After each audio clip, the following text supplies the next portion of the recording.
The things we addressed through Beck2 was the transition from shooting on film, mostly on 16mm, to various digital formats. Yep. So, I mean, how's that affected your career and your work? What are your reflections? I started back in the days when everything was film, underwater and topside. In fact, my first film, proper film that I made in the Antarctic in 1987. And if you can imagine, I went onto this station. It was to make a film through the winter. So I arrived on base in the middle of March. 2 weeks later, I had exposed a couple of rolls of film. I sent them out and back.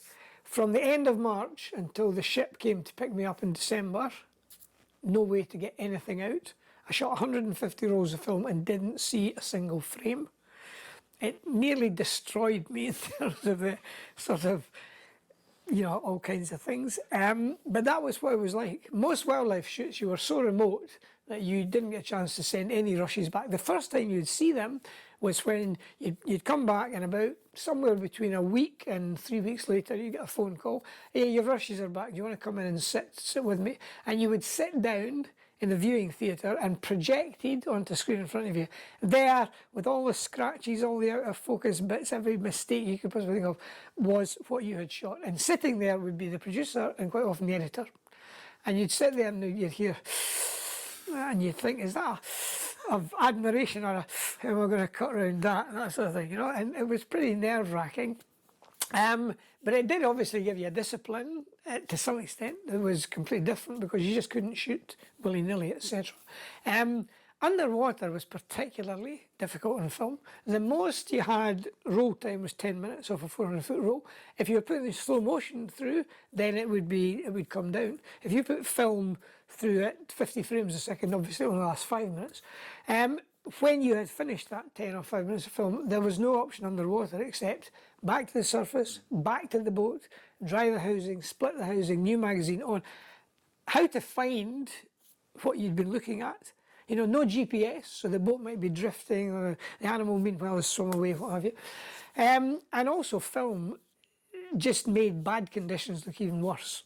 One of the first things I noticed about video when I started shooting on it was how video pierced kind of murky viz. It made it look sharper. And so that was a big plus. The other plus was going away from 10-minute loads to 1 hour tapes. Great. The cheapness of it. Film, I think by the time film finished with me, it cost about £20, £25 a minute to view it. So the time you bought it, processed it, made a one light print, looked at it, £20 for every minute. Well, tape, you could just, next to nothing for a tape, and you could reuse it if you wanted to, etc., etc. Big, nice, bright viewfinders underwater were great rather than peering in through an optical thing. The 1 hour load was great, the ability to kind of punch up your images, etc., etc. All those were hugely advantageous for underwater. And that was why tape came in underwater. Tape came in much quicker than it did topside, because it just produced all these advantages. Contrast wasn't often so much of a problem underwater. Underwater, especially on a nice dull day, even today I'd rather film underwater when it's dull than bright sunshine, because you've got a much lower contrast ratio. So again, the issue with early video was the level of contrast it could handle. Wasn't so much of a problem underwater. So I was lucky. I worked early on in my underwater filming career with Pete Scoons, who sadly died last year. Pete was the innovator as far as underwater film techniques were concerned, not just with film, but he totally embraced electronic when it came along, and he was right at the forefront of everything, right at the forefront of Betacam, you know, Digibeta, HD, etc., all the way through. Pete was right up the front, and I was lucky enough to use some of Pete's equipment, particularly on Life in the Freezer, and it was just a revelation. It was just, and I never went back to tape after that. I never went back to film, sorry, after that. And I guess it's just getting better and better, and the fact that we're now dealing with digital, where every copy is as good as the last one, is pretty wonderful. On the other hand, don't let anybody tell you that because we've gone on to download that the equipment is lighter than it used to be in the film days. Okay, so 15 rolls of film was quite limiting in terms of the amount, and 15 rolls of film is quite heavy, but geez, the cameras, the computers, the generators, the drives, all that, that way outweighs the heaviness. And I caused to lift my R80, my SR out of the box not long ago, and I couldn't believe how light it was. It just popped into my hands like a doddle compared to the Red, which is, you know, like a dense, it's like a dive weight used to be, the Red. And ergonomically too, cameras seem to have slipped back.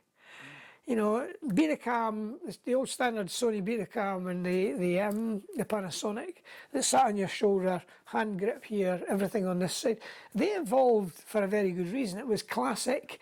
You know, they were the same because they evolved. That was the best shape. I don't think there's a camera around that sits as easily on your shoulder and is quickly convertible these days and has everything where you want it on this side and hand grip. I haven't seen those.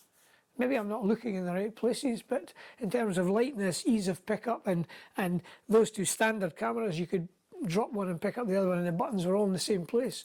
Everything's just, you know, it's all changed so much now, and I think some cameras are definitely studio cameras and other ones are, you know, better in the field. But it's interesting times, it has pros and cons.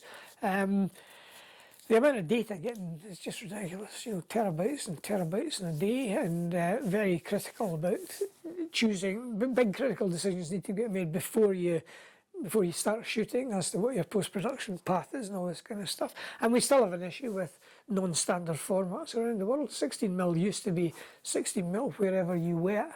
Now it's anything but. Every few years something comes along that's better.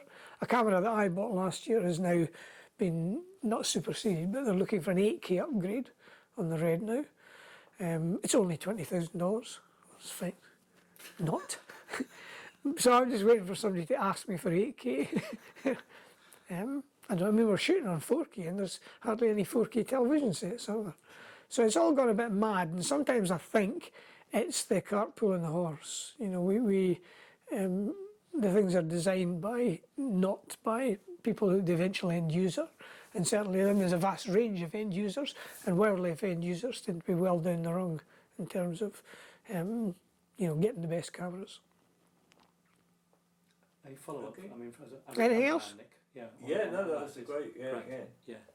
I mean, I wouldn't like to go back to the film days. I sometimes meet young students who say, "Oh, I wish I had the chance to shoot on film," and I kind of say, "Well, you probably wouldn't like it. You know, you wouldn't like the fact you had to shoot something and not see it for 2 weeks, and you wouldn't like the running out of film after 10 minutes."